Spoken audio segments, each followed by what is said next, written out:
Don't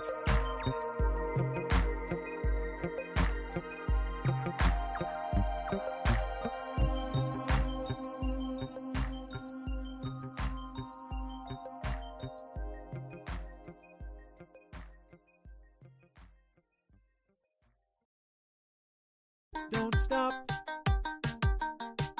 Don't stop.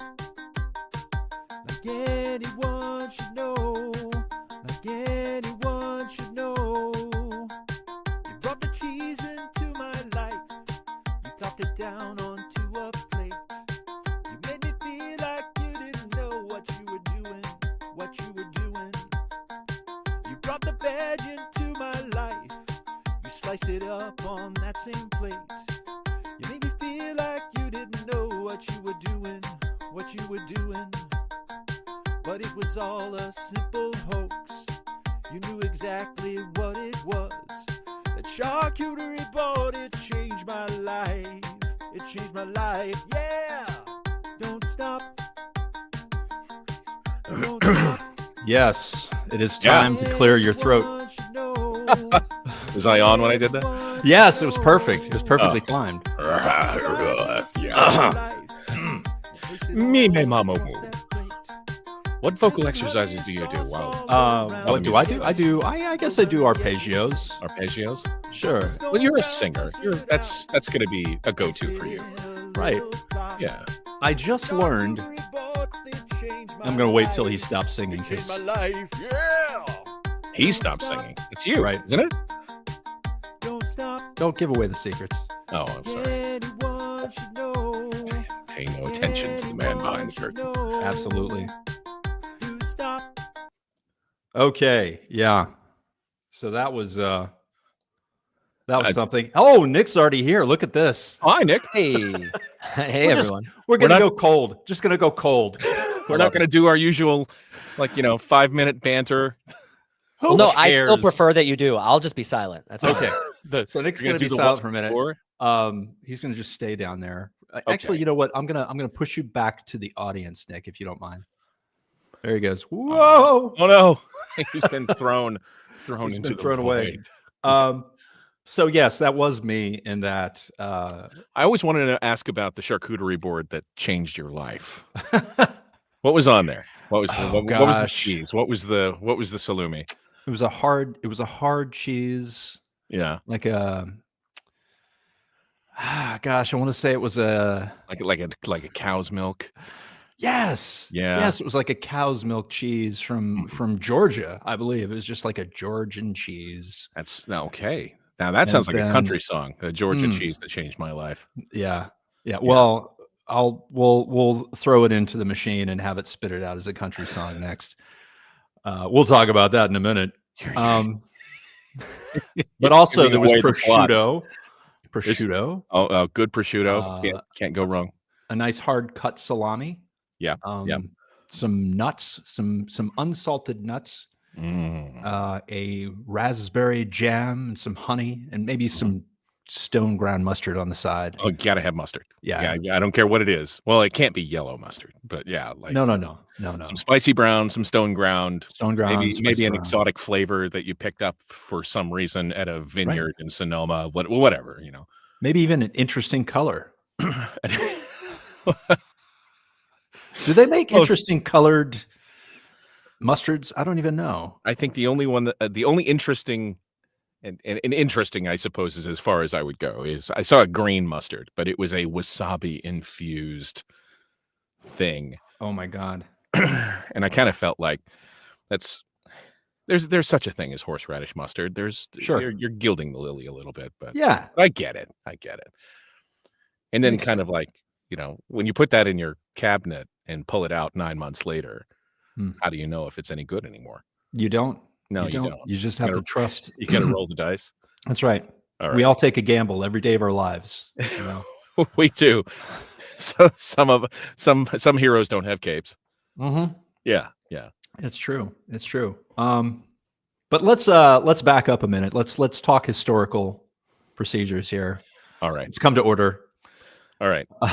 So the reason why we exist in this space, and it's been a long time. I realize that it's been over a year. Has it really? Yes. I would have looked at the guessed 9 last. months at the low end. I would Yeah, have it was lost. March of 2024 that we did our last pod, and that was with the amazing Rick Garman. Yes, that was fantastic. He was so He's he was very a attuned. fantastic guest, incredibly knowledgeable, delight to hang out with. Yeah. Yes. But so Not to I put any pressure on any guest now or in the future. no, You know. absolutely not. But go back and watch the Rick Garman episode and Please do. understand these are table stakes. Yes. Yeah. I have my entire life had ideas percolating in my brain all the time. Yeah. You as well.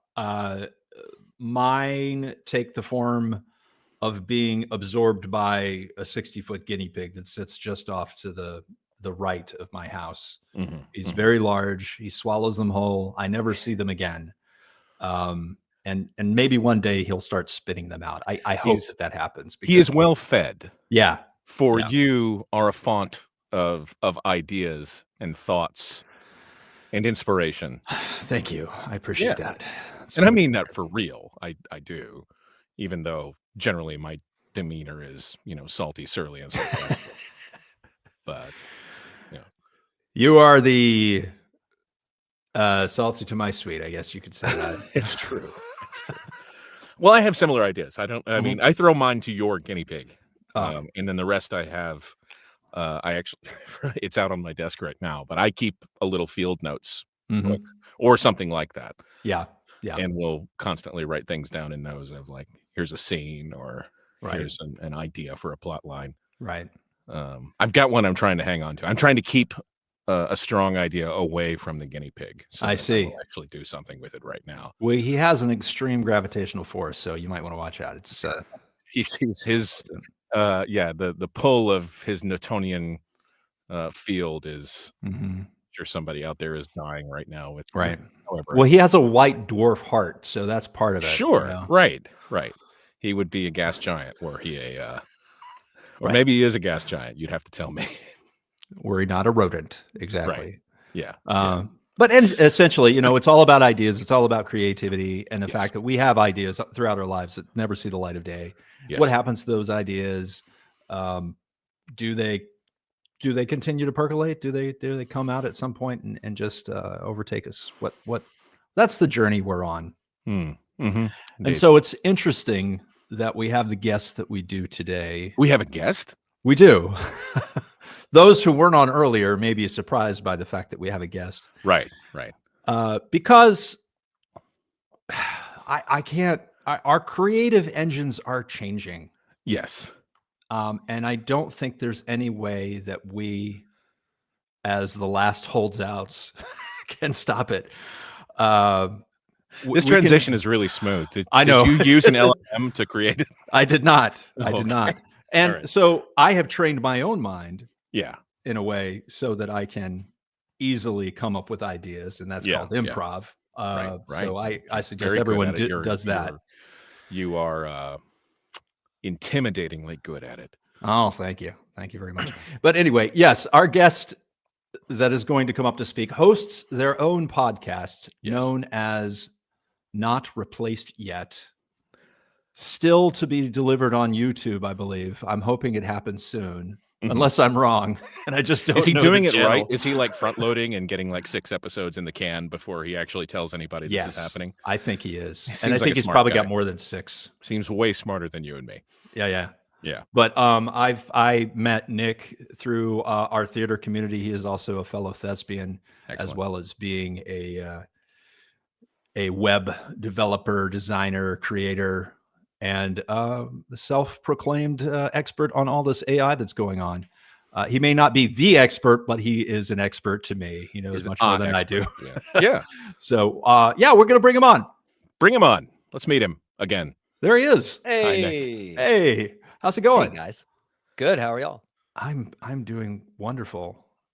All right. I'm running on fumes. It's really when I'm at my best. Yes. Nice. Exactly. No. So actually, the episodes are out. Excellent. They have been. Well, first episode was dropped March 31st. And as you both may know, when you start an endeavor like this, you learn as you go, and Sure. you also might need to pivot a little bit and change things. So we are in a moment of pivoting slightly, but that's not changing anything. It's my brother and I, we're both doing this. Jesse and I are running Not Replaced Yet. And so, but yeah, no, thanks for having me on. Happy to be here. Absolutely. Excellent. Absolutely. Pleasure to have you. And yeah, it's already dropped. So Chris, you need to fire your researcher. I know. Yeah. He's fired. He's automatically fired. That brain cell has just died. Okay. Nick, so tell me what was the impetus to start Not Replaced Yet? And tell us a little bit about it. Yeah, so I am a weird mixture of, as you said, a thespian. I went to school for musical theater. I went to AMDA and have a BFA in that. And then also I was the nerdy kid in the 90s making websites. And so I've always just done that and grew up, and it happened to end up, it paid better than being a server or something. So I really dove into that. And so I have this long-standing sort of background. I have this background in tech where I'm just a tech nerd by personality-wise. It's what I like. I'm into it, and I am a developer, like you said, and my brother runs the digital agency that I work at, and we have it's what we talk about. And so AI, generative AI, let's place it. Generative AI started essentially November of 2022. That's when ChatGPT launched. And so there was AI before that. AI goes back to, to the beginning of computing. Eliza was a chatbot in the 60s. Like you could place it in different places, but so generative AI in this modern era, I live and breathe in the space every day. And so we thought, well, there's several thoughts. One was we like it. We want to talk about this, and we think there's an audience for it. And there are a lot of people who are interested in it and who don't know a lot about it. And we have this background, this expertise that we can help people, bring people on. And then also, as a developer, I see how AI is changing the developer landscape. Developer jobs are down in the country right now. And there are layoffs happening. Microsoft just dropped 3% of their workforce, not all devs, but so AI is going to definitely displace and replace some folks in the near term. And then it's kind of open question in the long term. We can talk about that. But then, there's this quote that I like from someone who I can't remember who it is, so I apologize. It's distribution is the new moat. And basically what I mean by that is, my developer skills are no longer as much of a moat, meaning my sort of barrier to a well-paying job and financial security and whatnot as it used to be. And so it's also a pivot into that direction. I was just looking up the quote. Thanks. Yeah. No, I don't know. It's been said a lot. I don't know if there was one person who quoted it or I don't know either. It shows up on LinkedIn and several people's status updates. Exactly. So that's not a quote. It took me like a solid 20 count to figure out what a moat was in this. Sorry, yeah. And no, I got there. It just okay, cool. But I was way behind you. All right. Yeah, and probably most of the listeners, but yeah. So as a creative individual / development individual, and I definitely can understand that there's two sides of the brain. How do you come to grips with the fact that a lot of this it's now absorbing the natural creative method that a lot of people have had their whole lives? I know that's a hardball question. No, that's okay. That is the question, right? That is especially for something like this. I think about that in a lot of different ways. And when I try to think about this, I like to separate out the pros and the cons, because I like to think through what are all the positive things that it offers, to try and give it sort of the most generous, beneficial, like optimal case on that side. And then it's completely fair to do that on the negative side too. And so if we bracket the negatives over to the side for a moment and just think about all the positives. One thing it's doing is it's democratizing creativity and creation through creativity. So people who haven't had skills that they've had, people who don't have certain skills can now have an idea and create an output. And there's something really interesting and special and fun about that. Even like, you can, your mind instantly goes to the negative there, but we agreed to bracket that for the moment. Yeah, right? yeah. And so, and even think, put it in one of the most sort of like, I don't know, generous points of view, like a child wants to create a song, and there's something really interesting about if they have an idea. So Suno.com is the sort of the premier AI music generator that exists, and you can go in and it's just text to song, and you just say, I want to create a fun song about me and my friends playing on the playground, and it's me and Ben and Joni, and we like the color red. And it creates, and it should sound like the Beatles. Well, you can't say Beatles. They try to limit that, but it sounds like 1960s pop rock or something. You know what I mean? Sounds like the Monkees or yeah, exactly. Well, hey, there you Hermits. go. The Monkees were the AI of the Beatles. Got it. Right. So there's something really fun and special all about of their training data. all their training data. Yeah.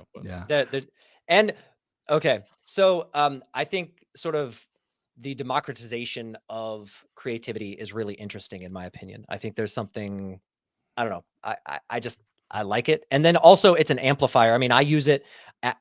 I am a professional in the space, and I use AI tools to help me constantly. And it helps me get more done quicker, which is nice. It also allows me to think of more concepts just in general that I definitely wouldn't have thought. It's a great brainstorm partner for creativity. And it's not about it being the decider of the final outcome. It's about helping me go through, steps through the process of figuring out what it is that I want to do, whether that's in a technical point of view or on a creative point of view. And so those are some of the, positives. There are more, I think, but no, I think it's. I'm sorry. Please go ahead.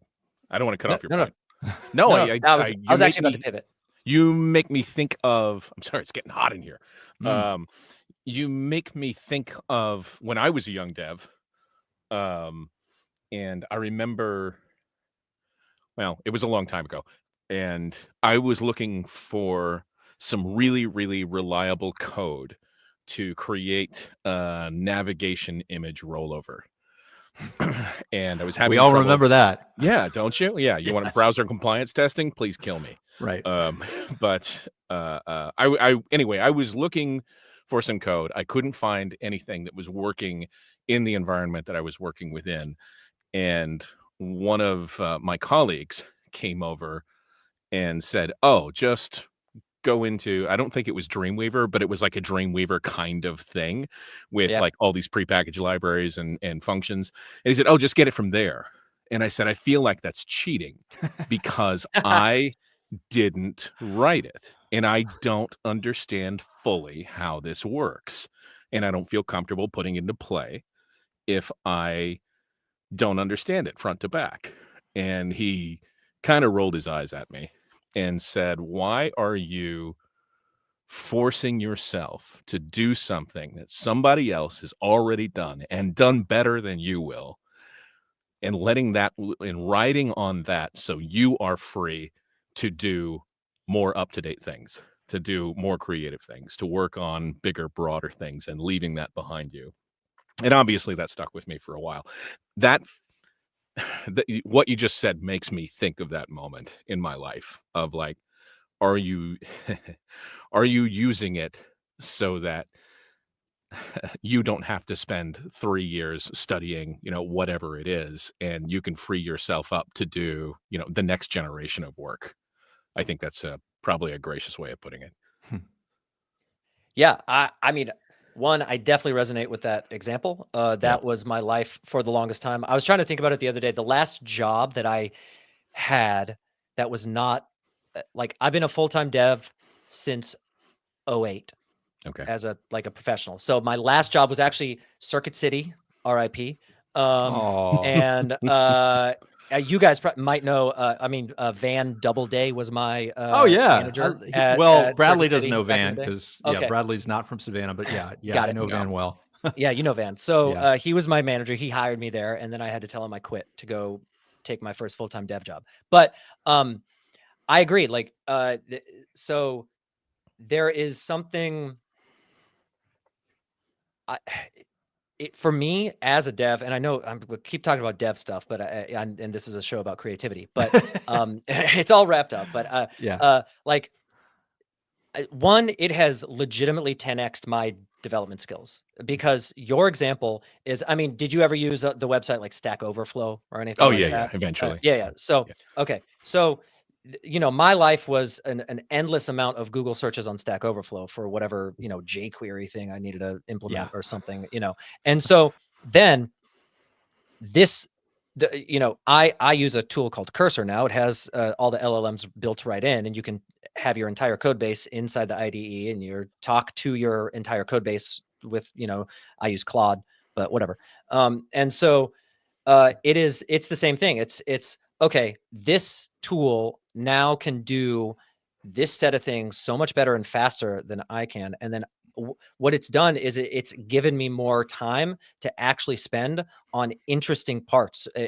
You become more of a product person. You become more of sort of an investigator and a collaborator on the actual output, rather than just sort of the technical geek behind the scenes saying, okay, I'm going to implement this nav, you know, rollover state or whatever. So I very much agree.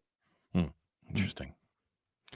So it brings up an interesting point for me, because I know like where you are now and what you've done in the most recent past as far as creatively.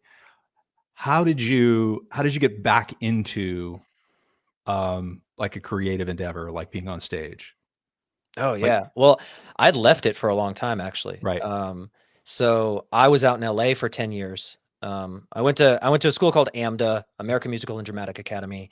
They have a campus in New York and LA, and I did 2 years in New York, 2 years in LA, and they only offered their BFA in LA. So you had to go out there if you wanted a degree, because New York was like, here's a certificate. And so went out to LA, loved it out there, stayed there for 10 years.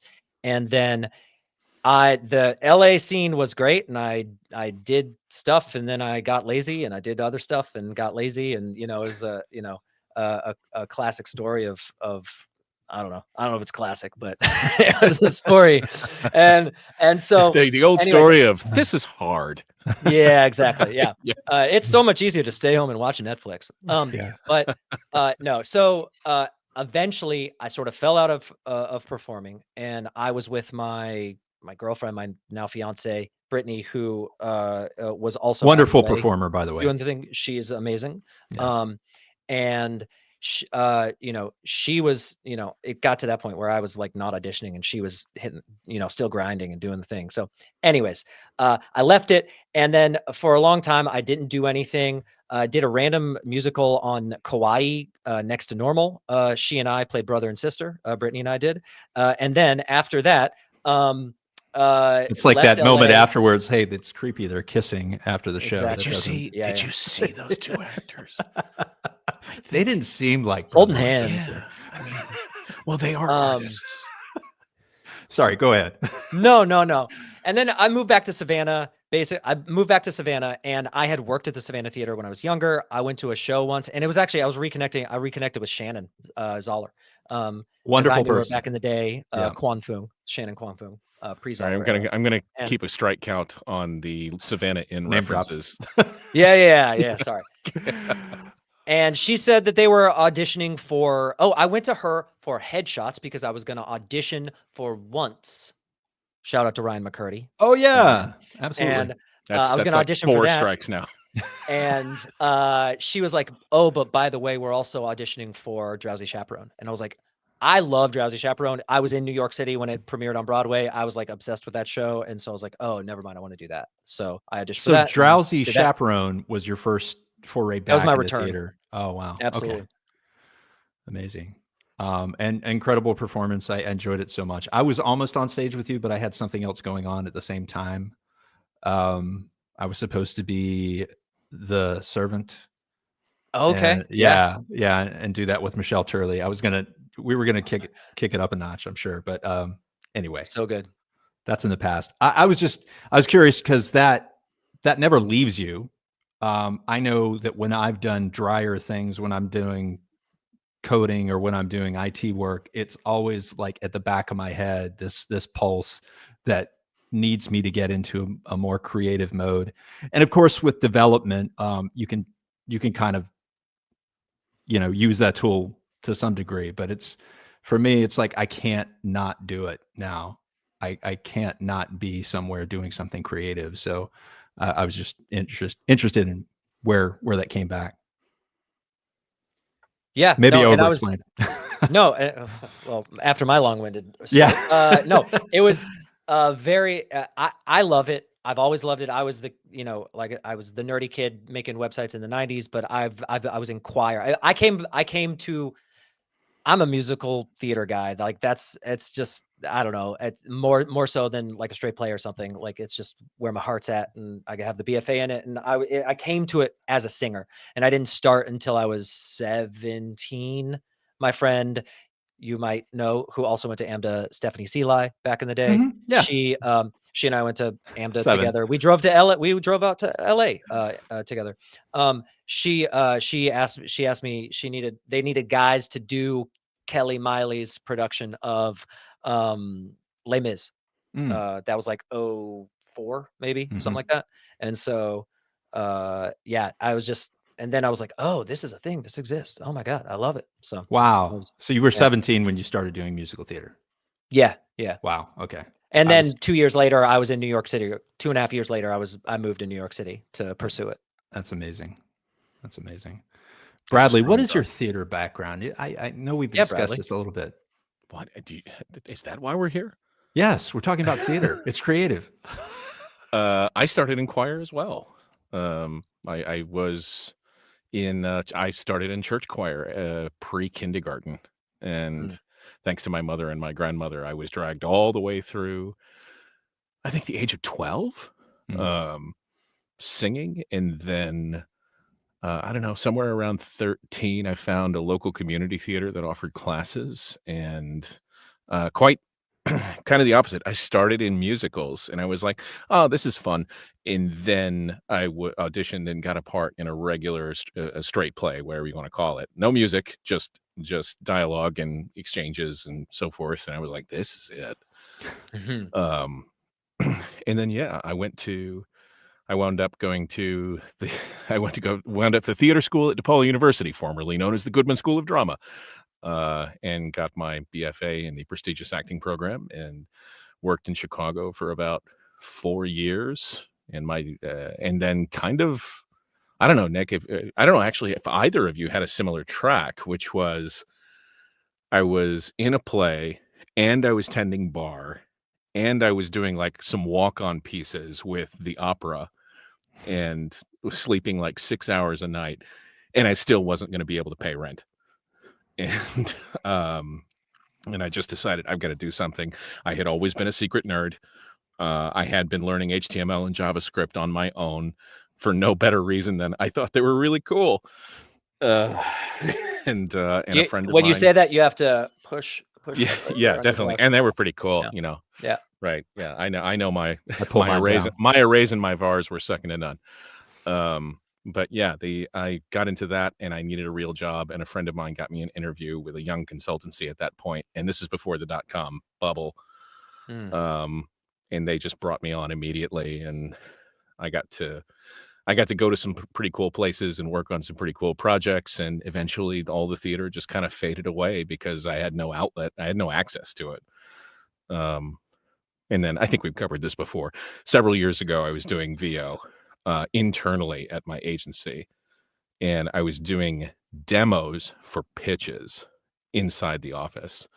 And an old actor friend of mine came to me, who she now does voiceover full time and is very successful. Her name's Julia Nippon, who you don't know. So, that's one for me. I'm counting. And anyway, she kind of shook her head and was very honest with me. And she was like, you're taking a gig away from an actor. That's, that is a real job that people audition for. And yeah, it's a couple of $100, but it's still a thing. And I had a long think about it, and I was like, well, two things are going to happen. First of all, I'm not doing that anymore inside the agency, and I'm advocating that we bring in and audition actors anytime that we do demos for pitches. And second of all, I'm going to start doing this outside the office. And that was like 5-6 years ago. That was 5-6 years ago that you got into doing voice acting. It was like a year and a half before COVID. Yeah. And I was like starting to find my feet and starting to feel good about it. And then COVID hit, and every freaking actor in North America decided they wanted to be a VO artist. Yep. Yeah. Yeah. But anyhow, now that we've got prologue done, right. I want to get to the heart of the matter. We want to talk about like using AI for creativity, like all the different ways you can do it. You mentioned the songwriting website. Don't give them another plug. But I know I'll go back and look it up. I'll throw this video. I'll share AI. my screen in a second. Yeah. I'm curious about your thoughts in terms of how these things intersect, and I'll tee it up with a quote that I heard a couple of years ago that also makes me think frequently, which is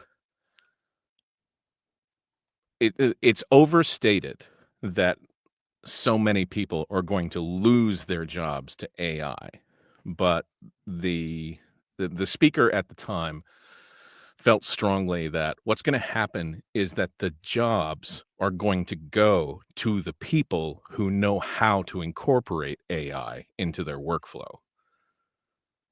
And I'm going to throw that to you. And what are your thoughts on that? How does that fit into this framework? Absolutely. We actually started our first podcast with the quote, AI isn't going to take your job, someone using AI will. And see that just like that. Exactly. I love it. No, that is a meme that exists in the space right now for sure. It's the idea that idea is very prevalent. It's funny because there's a guy that I like. He's a content creator named Greg Eisenberg, and I saw a post from him earlier today, and it was like something like, "Are you kidding? Of course, AI is going to take some of your jobs." You know, so you know. Okay, so I think both things are true. AI, first of all, what's the right way to say this? So we are in a disruption moment for intelligence work, and for any type of, it's not maybe all white collar, but like if you're a knowledge worker, sorry, is the better word for it. If you're a knowledge worker, if you are working where your ideas and your creativity are at the forefront of what you produce, and your space is being disrupted at the moment. And what I like to look at it as is there are these like discrete chunks of the types of things that AI is good at. And so right now, its sort of base feature set is like, it has text output, it has image output, it has video output, it has sound output. And so, and it's better and worse at those different things. And so my sense is that you have to learn into the space to understand where those tools are currently. And then learning where they are currently allows you to try and estimate where they will be in 6, 12, 24 months, something like that.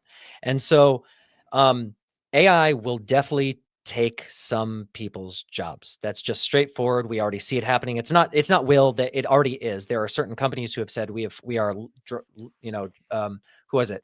I think it was Dropbox. I think it was I can't remember, maybe Vimeo, explicitly put out press releases saying we are, letting go 500 employees or 1,000 employees, and we are replacing it with AI straight up. And then, yes, move to the side, and what you have is you have now a more competitive space because there are fewer potential jobs for the workers in that space. And who are those companies going to look to when they need to hire or keep people on? It's people who have learned into the current set of technology. And so that really is the premise of not replaced yet. It is you need to understand where we're at. You have to understand that it's not coming, it's here, and it's changing very quickly. So you need to stay up to date. If you used a tool 12 months ago, you are not up to date. You are already behind in the space. Now, I don't want to make people anxious or anything and say like it's this insane race and you have to be studying hours a day. That's not the case. But you have to be aware. You have to be active in a space. And what we're trying to do is create a community for people to be able to interact with other people so you don't have to learn everything. If other people know certain things or are interacting with certain tools or concepts or ideas, then it's like, the groupthink helps people, And so I don't know if I really answered your question. I tend to ramble. You actually, you've brought up some more questions in my head. So Please. So we talked about, and this is now a point counterpoint kind of thing, where we talked about democratization, but the other flip side of that, of course, is that there are a lot of people that don't want any democratization. They want to stay in their little lane and not move forward. And being in my specific career path right now, being a director of IT and managing a multitude of different personalities and understanding where their limits are, I know that there are a lot of people that are not going to be able to adapt to this. It's just, and so in that sense, I think those people are going to be anxious. There's not a real good way to help them with that. So it's almost like we need another type of person who is that mediator between those that can't and those that are already doing it, and the person that can speak the language with all of them, and also understands the technology. I think that's going to be a resource. It's almost like an HR resource, but it's like an AI resource. You're stepping onto the rain slick precipice of a discussion about capitalism and politics. Oh yeah, absolutely. Okay. But we're not going there. We're not going there. Okay. This is about creativity. I understand. All right. But yeah, it is interesting. Thoughts? Yeah. So I think that is true. And there are certain, one of the core values that I've stated on our, few episodes of the podcast is that in the end, I want to tell the truth to people. And it's not that I am all knowing or all seeing. I joked before we got on here that I had all the answers. I'm sorry, I don't. But Damn. I know. So, but with my experience, my expertise, my background, I have some strong views on how this is going and where we're at and how this is going to go. And I think we need to be telling people the truth about this situation. And I mean, it really goes to, to go off on another tangent, not a long one, but like this is a geopolitical battle, and the American government is bought into AI being created because we have to win it for the future of America's global superpower, like the status of our country in a fight with China, basically. And I know that's where hey, creativity, but like, so if I'm trying to level set here, like from the top, this thing is happening. It has been sanctioned, and they're not going to stop the companies from doing what they're doing because they have to win. And then because of that, this is the practical scenario that we find ourselves in. And then we have to adapt. And so, yes, very much so. This is tied into politics and capitalism and et cetera. All, absolutely. Yeah. But then to rein it in back down to where we are, yes, you are there. Like one response I have to what you're saying is I do hope that not replaced yet, or people like us can try and bring on as many of those people that you're talking about. There is a spectrum, right? There's a spectrum of the type of person who is willing to upskill, reskill, change, whatever, right? And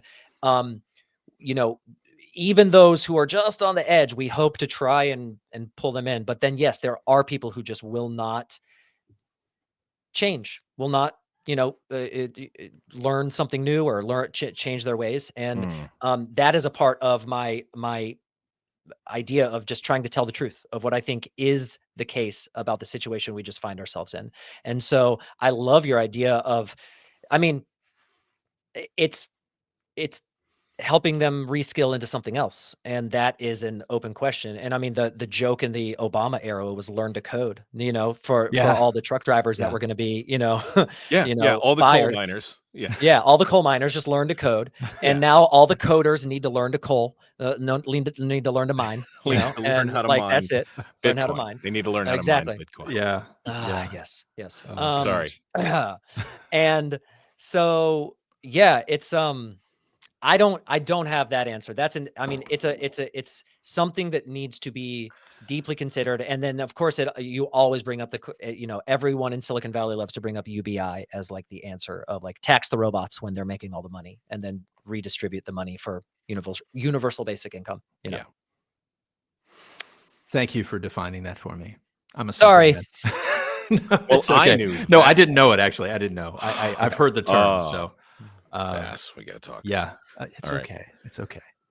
I think you hit on a lot of the things that concern me the most. I mean, I knew, fourth grade. I knew I was a communist when I was in the fourth grade. I think that was my awakening because I remember very clearly, like we were in I was in a class. I don't remember my teacher's name, Mrs. something, and she brought up the fact that there were car factories that were starting to use robots to build cars instead of people. And I was a very poor student and a very dumb kid. Thank God I turned that around.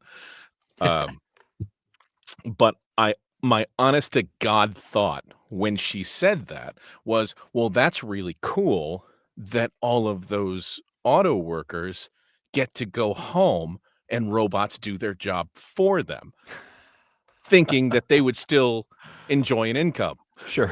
Or some kind of you can go fishing now. Yeah, exactly. It's just like, that's great. You can go read or play video games, whatever I was into at the time. I don't really remember. Right. But yeah, and then she like explained, it's like, no, they don't have jobs anymore. And I was like, well, that sucks. What is that? And yeah, I think ever since then I've had a little bit of socialist in me. Yeah. And I thought about that the same during, as you mentioned, the Obama administration of telling truck drivers to go learn how to code, during other administrations where like we're going to invest in green energy. So if you worked in a coal mine, we're going to give you money to retrain on green energy jobs. And I have no statistics for whether that worked or didn't. But at least it was there. But at the same time, I'm 100% sure that there are people that are like, I'm not retraining. I've got black lung and leather fingers, and I'm not doing anything else. And now I wonder about that for our generations of it's like, oh, okay, so you don't want to learn how to use AI, but you were a coder, or you don't want to use AI, but you were a writer or a graphic designer still using a draft board. And if you can't make a living on Etsy, what are you going to do now? And that's a very serious question. And you brought it up, so I gotta pitch this. This is our coffee cup. This is Squash Man. Yes, this is Squash. Oh, I've got my camera blurred. The blur. Yeah. This is the one commercial that we have. This is Squash Man, the Squash Man mug. It's a limited edition coffee mug that you can get off of Etsy. We also have T-shirts. So there you go. That was a fantastic plug, Bass. Why Squash Man? My son invented it. Okay. Cool. And it's helping to put him through college. So nice. Not the first time the head of a company borrowed from their son. I want to pivot. But Nick, you were going to pivot. Was there something else you wanted to talk about? I forgot. Okay. I wanted to bring this to the table. I wanted to get your input on it, because this is, I think, to me, especially as a voice actor, and well, I think all of us, I am getting more and more specs and auditions that include with them clauses about what that company is allowed and not allowed to do using AI, using my paid for performance. And I've seen the gamut. I've seen everything from we reserve the right to use your voice to train AI, full stop.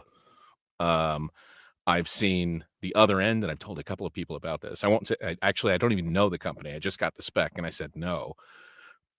But the spec was for a home product that has an AI assistant, and you would be the voice of that product. And they're buying you out for 4 years for, I think it was $240,000 for 4 years of use with a renewal, with a 10% bump on renewal.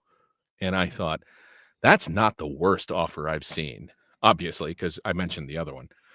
And I thought about it long and hard, and at the end, I just decided no. So that's kind of me laying the groundwork. Where do you fall on AI that is trained, that's models come from proprietary, and in this case, proprietary, I mean my voice, Bass's voice, my novel, Bass's illustrations. When an AI trains off of those things that I might have an outdated sense of ownership over, where do we draw the line over what a company can and can't do if they start feeding that known to us or unbeknownst to us into their data models? Yeah, that is a fantastic question. So one, to your point, what you just talked about, you are offered a job and you had the ability to consent or not, right? So that's its Right. own type of scenario, right? Yeah, So that's a if you were, company being upfront, and I love it. yeah, Yeah. that's great. That's Yeah. that's above board. I have no problem with that, and you have the Right. ability to not consent or go for it. Yeah. Then it comes to the question of basically all these companies sucked up all the data on the internet and Yeah. trained on everything, right? So Suno, the music company, they trained on all the music. They put They all of finished my, it. They they finished all finished the it. music. They finished all the music, I which is found kind the of end of the internet. wild. Oh God. But so there is I like to bracket things a lot. There's the moral question and the legal question, and I do think that there's an overlap in the way you think about them can inform both sides. And so there is, okay, the generous case that I would give on the training side. So if people don't know, all these companies are training on data. They need giant sets of data to output all this stuff, right? Whether it's text or music or images or whatever. And so they basically went on the internet, sucked up all the data, and trained their models on it. And they're continuing to train. They're still training to this day, and they're looking for new sources of data. And so what the generous case is that in some sense, that is how humans learned. So if you take a kid who is inspired by, I don't know, like George Harrison, and wants to learn guitar, and then they go and devour all of the Beatles catalog, and they then go and want to write their own music, and there's a little bit of Beatles flavor in their music, like as one does. And so if that is, and we have, like, there's this time scale that matters in sort of our ethical and legal ideation around that. There is this, that the kid took time and put effort into something, and then now they can play a lick that kind of sounds like George Harrison, but kind of is their own, and we imbue a little bit of specialness, some essence to that, the fact that it's a human, that is somehow okay. And then on the other side, what we have is, and that human is, a carbon life form. And then on the other side, we have this like silicon entity, this agent that sucked up the Beatles catalog. And then now they can output a riff that kind of sounds a little like George Harrison.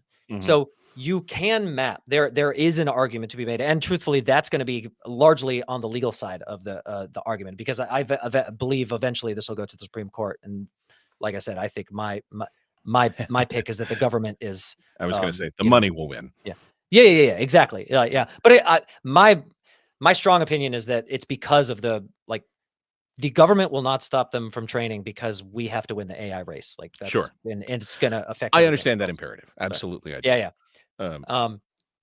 So no, so I mean that's the sort of like generous case to the training side, right? It's that and I'm interested actually before I move on. I mean, do you have thoughts on that side of things?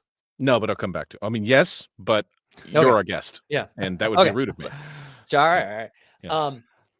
And then yeah, there's no way I can defend the training on to go to the other side. I can't defend training on proprietary data that shouldn't have been trained on.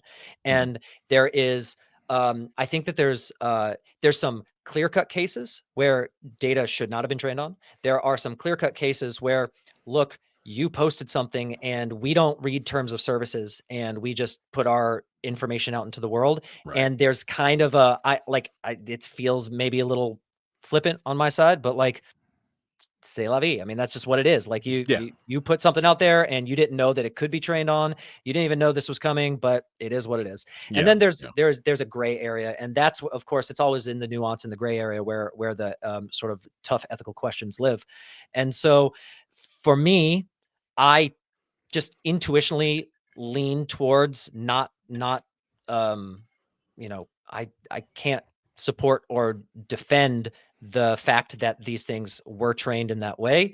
And then it's really I would have to answer something specific, like this model trained on this data and they got this data in this way, and I would need to know the specifics to really make a sort of like a bold claim about that.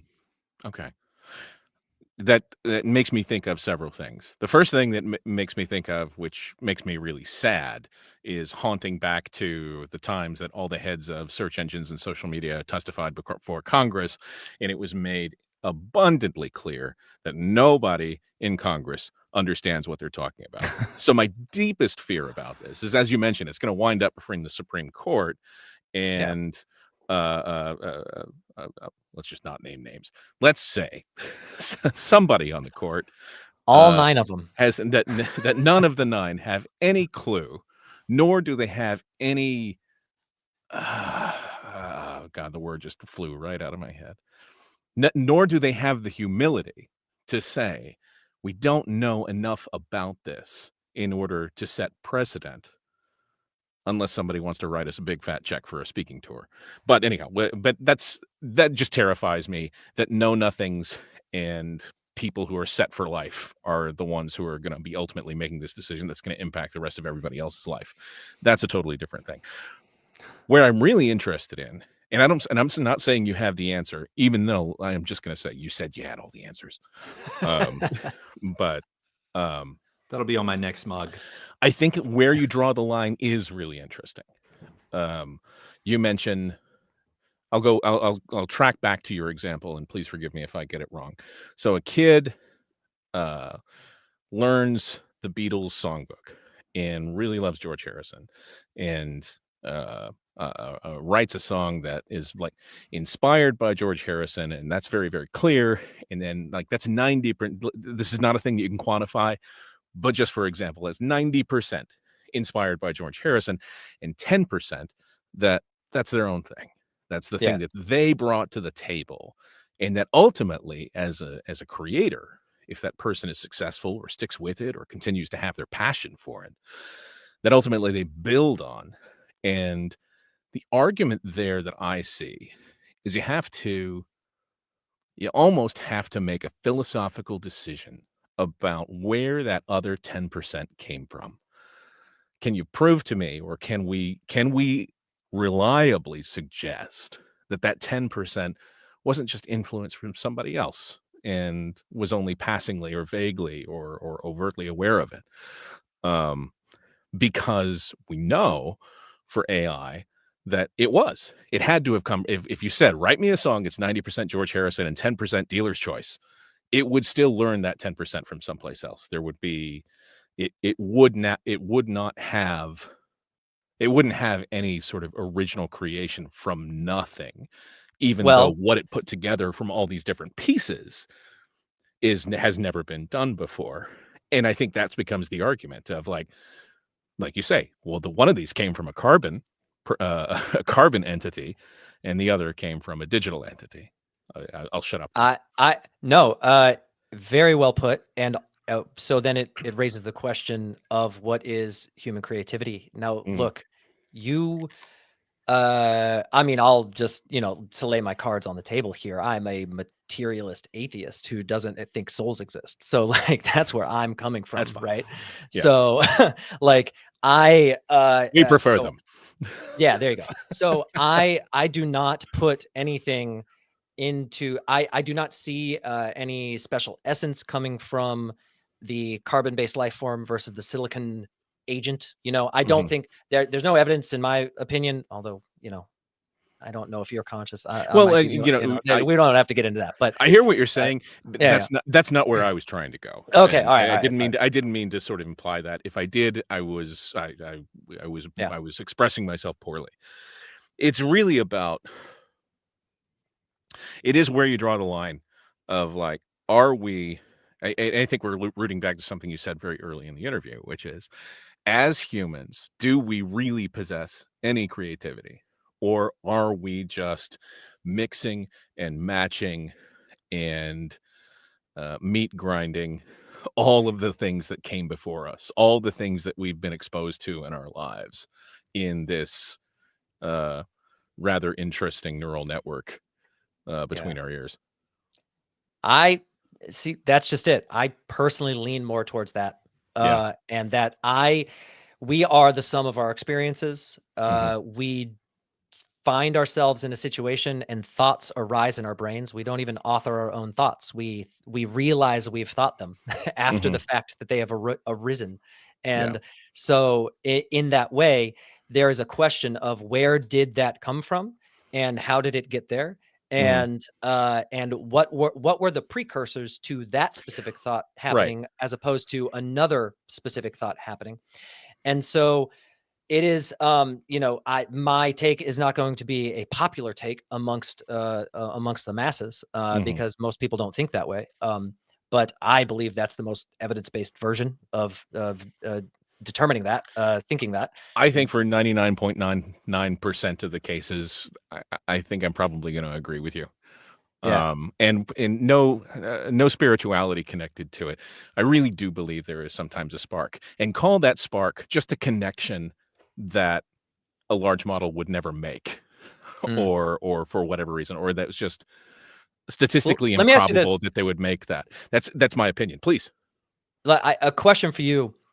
I like to think of these things at different time scales. So is it your position, or, that's a little formal, but, like, is it? This is a hearing before Congress. Sorry. I've not been sworn in, so get ready. I mean, do you think that that AI can't exceed all human capacity in that way? I mean, give it 100 years, 1,000 years in the future. Like, is it? I mean, to me, I look at things as things are either in basically the laws of physics, or they're not. And so there's we are the life forms that we are. We think the way that we think, and there are potentially other formations inside the universe we find ourselves in that could potentially think and be creative and have I don't disagree. Way of thinking.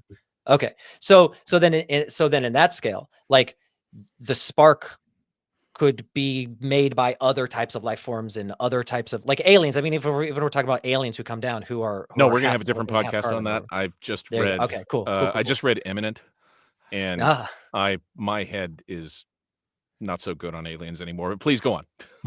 No, so I guess so. Like, if you're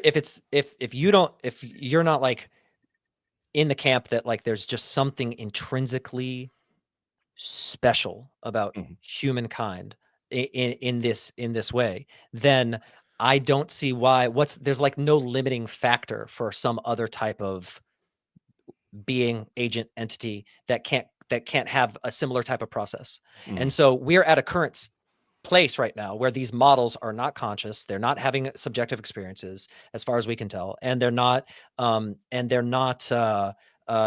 super intelligent yet. But could they be? Can they be? Maybe we're not even the ones that create them. Maybe there's another, you know, an alien species that creates the true ASI. But like, it's if I think of it in that framing, then like, what would limit them from being able to be creative? I don't know. That's a lot. It is a lot. It's a lot to unpack. Sorry, guys. No, it's okay. I am absolutely fine to be to lay it on myself that I will probably continue, even though I use AI every week. And I'm fully on board with it, and I have a decent understanding of its ins and outs and where things come from. We can talk about. We can have another episode on automotive. I would love to join you on a conversation about that. But it's really just I am attached at an emotional and probably irrational level that we as humans still at this point have more potential in creativity than an AI in isolation. And I understand that's going to be dated. Probably this is on the internet and AI's listening, and it's gonna. Yeah, I'm not gonna make the You've cut. Been tagged. Yeah, I'm gonna be meat. I agree. I'm gonna be meat, not pets. So I get it. But yeah, but I'm fine with that. I'm gonna be a pet. I'm fine with that for now. But honestly, in my heart of hearts, I don't disagree with you in terms of. You mentioned of like, could we get an ASI? Could it become truly creative? I think as an AI, it might ask itself, why should I be? But yeah, given the end of time, given till now until the heat death of the sun, can it happen? Yes, absolutely. But I'm also as I think I'm blending two quotes. One's from Michio Kaku, and the other is I can't remember for one. But it's the philosophy of if you put enough monkeys in a room with enough typewriters, they will eventually type out the complete works of Shakespeare. And and as Michio Kaku said, it might take 1,000 lifetimes of 1,000 universes, but it will happen. It is that we're working on that kind of time scale, but yeah, it's an interesting thing. It's a scary thing. It's a humbling thing. But I think I've got the sense of you that we're better to embrace it. I think so. I think that we, there's the sort of big questions, philosophical layer that we can attack it at, like we were just kind of talking about, and then there's zoom all the way back into the practical day-to-day, like it's here, it's affecting jobs, and it's my position. You should learn into it, lean into it. Yeah. Well, that's a good summation of everything we talked about. Are we going to wrap it up? I feel like I need like kind of the Sean Hayes question where he asks, "What's your worst theater story?" But let's spin it. I mean, I would love to hear that as well. But maybe we could just talk about that at a later time. What is an idea that you hold on to in your heart, like something creative that you've thought of yourself that you've never put out there? And you don't have to say specifics. No, I've always wanted to put out an album, like a full album, and I have never done that. So that's definitely, it's something that's still in the back of my mind that I eventually plan to get to. So nice. One day. Well, I encourage you to do that, because that's really what this is about. This is about getting those ideas that you canned up that are really good out there. We shouldn't stop ourselves from doing them just because we're either scared of what people are going to say, or we're scared that it's not going to matter in 10 years because